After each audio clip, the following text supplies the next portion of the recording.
The HOA in my neighborhood is full of stupid rules, but this one surpassed them all. My car was parked in my driveway, not bothering anyone, but it had a Trump flag hanging from the back.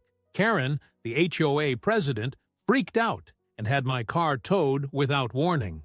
Only she didn't expect it to end up in a public scandal that caused her to lose everything. I knew that damn neighborhood association was trouble from the moment I signed the papers for the house. But honestly, I never thought they'd go so far as to literally steal my car from my garage. It was a normal morning. The sun was shining, the birds were singing, and I was ready to leave the house and face another day at work. I grabbed my keys, went out with my coffee in hand, and where was my car?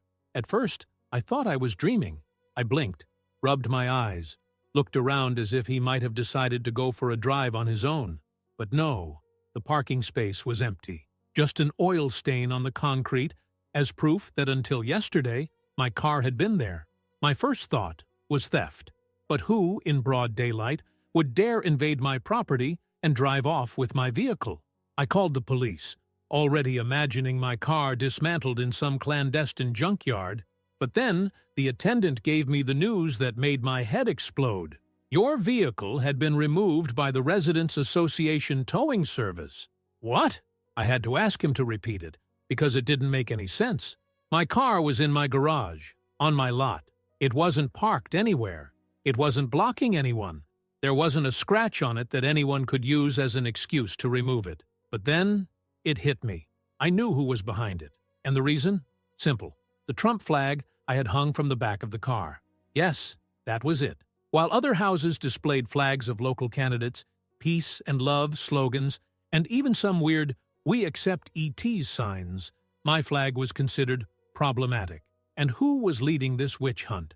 She herself, the lady with the scissors, the neighborhood sheriff, the woman who probably woke up at 4 a.m. to measure the height of fences with a ruler, the president of the HOA. She had already shown signs that she was going to torment me. First, there were the ridiculous little notes on my door. Your flag is causing divisions in the community. Then the glares whenever she passed my house, as if I had built a satanic altar in the backyard.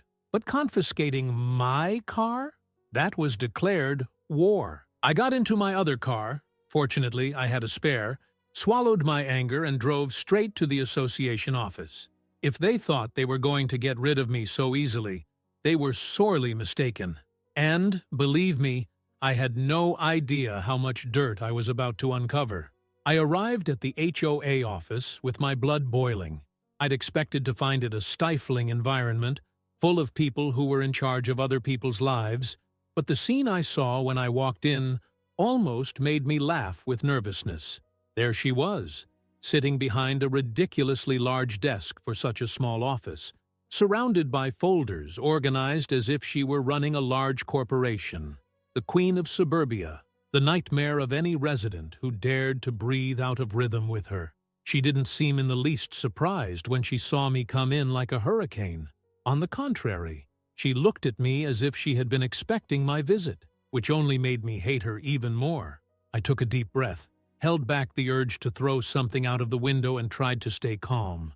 Not because I was patient, but because I knew that if I lost my temper, I'd give her exactly what she wanted. A reason to fine me for aggressive behavior. I asked where my car was, and, with the biggest scowl in the world, she pulled out a piece of paper and pointed to a line marked with a bright pink highlighter. Violation of community regulations. And what was the violation? Simple. The inappropriate display of political material. I kept myself from laughing. Inappropriate for whom? Because, as far as I knew, other houses had political banners, campaign signs, and even the odd improvised billboard. But, of course, the only flag that bothered me was mine. She crossed her arms and said that removing my car was a necessary measure to preserve neighborhood harmony. As if the neighborhood were a margarine commercial, and my flag had caused an apocalypse. But then I realized something even stranger. She handed me a document to recover my vehicle, and the fee was absurd. Something so ridiculous that it seemed like a joke. The truth was out in the open. It wasn't just a political tantrum. It was a scam. I wasn't the first to experience this. A piece of paper discreetly placed on her desk indicated a list of cars removed in recent months. And guess what? They all belonged to residents who had already disagreed with her at an association meeting. The winch was just the tip of the iceberg. She didn't just want to get rid of my flag. She wanted to turn me into another one of those residents who put their heads down, paid their fines without question, and accepted the absurd rules without a fight. But if there's one thing I'm not, it's someone who accepts being passed over. I took the paper, smiled as sarcastically as possible, and said, "You can be sure that the last thing I'm going to do is pay that fee." And then I walked out of there, ready to take this fight to the next level. I left that office holding back the urge to knock something over on the way. I already knew that the HOA was a pit of absurd rules, but this was beyond any level of abuse. Squealing a car out of someone's driveway because of a flag, and charge a ransom as if I were dealing with a cartel of car hijackers? But I wasn't going to fall into that trap. I went straight to the impound yard indicated on the document. The place was a walled parking lot, full of cars that had apparently committed crimes as serious as mine. Perhaps a wrong sticker, a color that didn't match the HOA's official palette, or who knows what. I talked to the attendant at the front desk and asked how many cars in my neighborhood had been taken in recent months. The guy, a skinny fellow who looked like he was used to dealing with angry customers, let out a tired sigh and started typing into the system. The list was long, and, of course, it didn't take long for me to notice a pattern. All the owners of the confiscated cars had had some kind of disagreement with the HOA. Some had refused to paint the house according to the ridiculous guidelines. Others had put up Christmas decorations after the allowed deadline. And one or two had simply failed to show up for the association's mandatory meetings. In other words, the HOA wasn't just enforcing rules. They were selectively punishing anyone who didn't fit into the dictatorship of suburbia. And the worst part? The fee for releasing the car didn't go to the city government or the municipal service. It went directly to a company hired by the association itself. Translation: the HOA was profiting from this joke. That's when I had an idea. Instead of paying the absurd ransom, I decided to try something different. I went home, opened my laptop, and started doing some detailed research into the HOA's financial records. I knew that associations had an obligation to keep certain documents public, and after a few hours of research, I found exactly what I needed. The amounts charged for the removals didn't match the HOA's spending records. The money simply disappeared. In other words, that woman and her cronies were pocketing the money. With this information in hand, I knew I didn't just need to get my car back. I could go further. I could bring this whole farce down. I spent the whole night gathering evidence. The more I dug, the more dirt I found. The HOA's figures were a mess, but one thing was clear. They were making money at the expense of the residents. Winches, fines, hidden fees, all of it was going into the pockets of the association's leadership. The most disgusting thing? Some of this money was justified as being spent on community improvements. Improvements which, of course, nobody ever saw. The next day, I got in touch with some neighbors who had already been victims of this antics. Some were afraid of retaliation, others had already paid the fines and wanted to forget about it. But one of them, a retired man called Bill, nearly jumped off the sofa when I told him what I'd found out. He'd had his car towed last year because the paint job wasn't up to HOA standards. He was forced to pay almost $1,000 to get it back.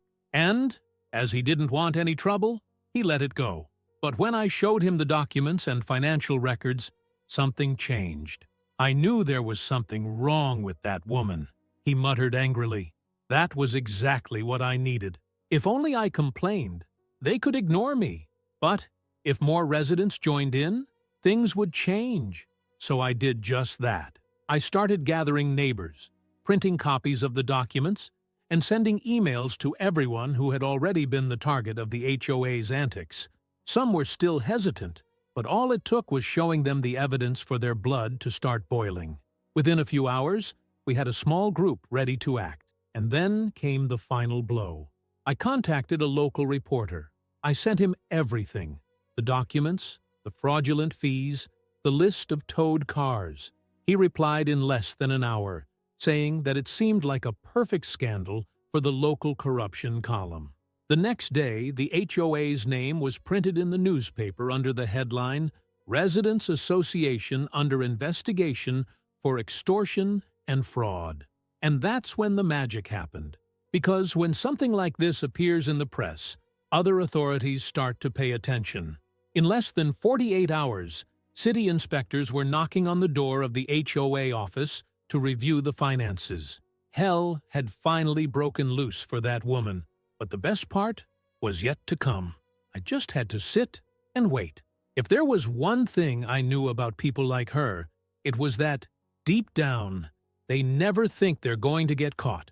The president of the HOA acted as if she were above any rules, as if everyone there was a mere extra in her private empire. But now, well, now she was about to discover the bitter taste of reality. The first thing that happened was that the city council froze the HOA's accounts while they investigated the suspicious figures. This meant that, suddenly, that machine for printing illegal fines and fees simply stopped working. With no money coming in, the structure began to crumble. The newspaper continued to cover the story, and each new report brought more rot to light. They discovered that the tow trucks weren't just a form of political punishment. They were part of a larger scheme, even involving the woman's husband, who, guess what, owned a towing company. In other words, she not only made the rules, she profited directly from them. But the icing on the cake came when the city called an emergency HOA meeting, forcing all residents to attend to discuss the complaints.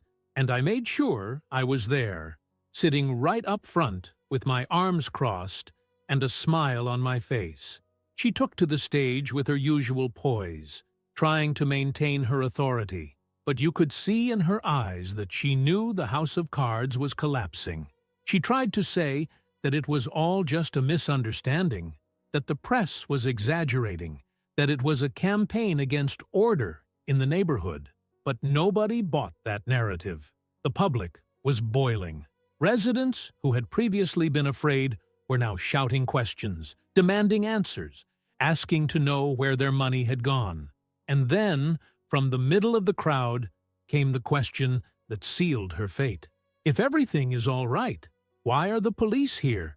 It was like throwing gasoline on the fire, because, yes, the police were there, standing at the back of the room, waiting for the right moment. When one of the city inspectors stood up and announced that the HOA was formally being dissolved for fraudulent practices, her mask fell off for good.